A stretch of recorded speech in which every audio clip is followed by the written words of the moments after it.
Supreme court ने उत्तराखंड के जंगलों में लगी आग को काबू करने में राज्य सरकार के लचर रवैये पर नाराजगी जताते हुए उत्तराखंड के मुख्य सचिव को 17 मई को कोर्ट में तलब किया है। कोर्ट ने मुख्य सचिव को अदालत में पेश होकर फंड के उपयोग और वन विभाग की रिक्तियों आदि पर स्पष्टीकरण देने को कहा है। कोर्ट ने यह भी आदेश दिया है कि वन विभाग के वाहन और स्टाफ का चुनाव ड्यूटी या अन्य किसी उद्देश्य में इस्तेमाल नहीं किया जाएगा। चारधाम यात्रा में भी उनका इस्तेमाल नहीं किया जाएगा। शीर्ष अदालत ने कहा कि उन्हें ये कहते हुए बहुत दुख हो रहा है कि जंगल की आग को काबू करने में राज्य सरकार का रवैया बहुत ही ढीला रहा। कार्य योजना तैयार की गई लेकिन उसे लागू करने के लिए कोई कदम नहीं उठाया गया। कोर्ट ने यह स्थिति को खेदजनक बताते हुए कहा कि राज्य सरकार बस कोई न कोई बहाना ढूंढ रही है। ये आदेश और टिप्पणियां न्यायमूर्ति BR गवई की अध्यक्षता वाली 3 सदस्यीय पीठ ने उत्तराखंड के जंगलों में लगी आग का मुद्दा उठाने वाली अर्जी पर सुनवाई के दौरान बुधवार को दी और कोर्ट ने राज्य सरकार की ओर से फंड और मानव संसाधन की कमी पर केंद्र सरकार की ओर से पेश एडिशनल सॉलिसिटर जनरल ऐश्वर्य भाटी से पूछा कि केंद्र सरकार ने कितना फंड जारी किया था।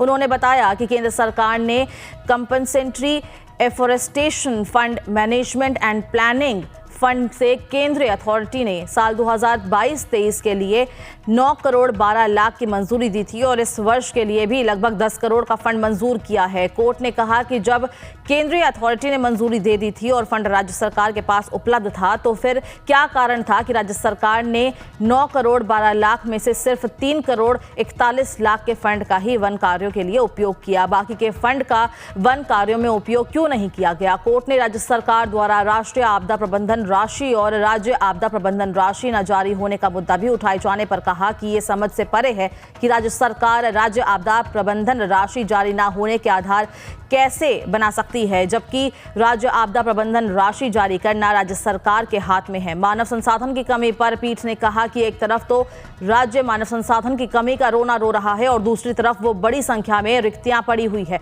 कोर्ट ने उत्तराखंड के मुख्य सचिव को निर्देश दिया कि वो 17 मई को कोर्ट में व्यक्तिगत तौर पर पेश होकर कैंपा फंड के उपयोग पर स्पष्टीकरण देंगे। वो बताएंगे कि केंद्र से साल 2022-23 के लिए कैंपा फंड से 9 करोड़ 12 लाख की मंजूरी होने के बावजूद राज्य सरकार ने उनमें से सिर्फ 3 करोड़ 40 लाख ही क्यों खर्च किया। मुख्य सचिव ये भी स्पष्ट करेंगे कि क्या उस फंड का वन से जुड़ी गतिविधियों के अलावा किसी और काम में इस्तेमाल किया गया है। मुख्य सचिव राज्य आपदा प्रबंधन राशि जारी करने के लिए उठाए गए कदमों और वन विभाग के खाली पड़े पदों को भरने के बारे में भी स्पष्टीकरण देंगे। ये भी बताएंगे कि खाली पदों को भरने में कितना समय लगेगा और अति ज्वलनशील चीड़ के पेड़ों के कारण जंगल में लगने वाली आग को काबू करने के लिए राज्य सरकार ने क्या उपाय किए हैं। कोर्ट ने यह भी कहा है कि पिछली सुनवाई पर राज्य सरकार की ओर से जो गुलाबी तस्वीर पेश की गई थी वो सही नहीं थी। कोर्ट ने इस बात को भी नोट किया है कि चुनाव आयोग द्वारा छूट दिए जाने के बावजूद वन विभाग के कर्मचारियों की ड्यूटी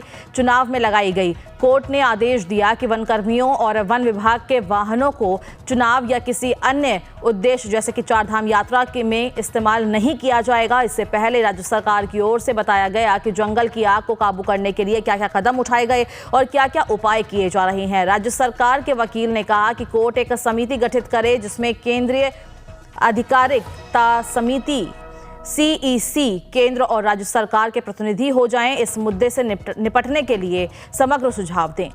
फेक न्यूज के जमाने में सतर्क रहिए।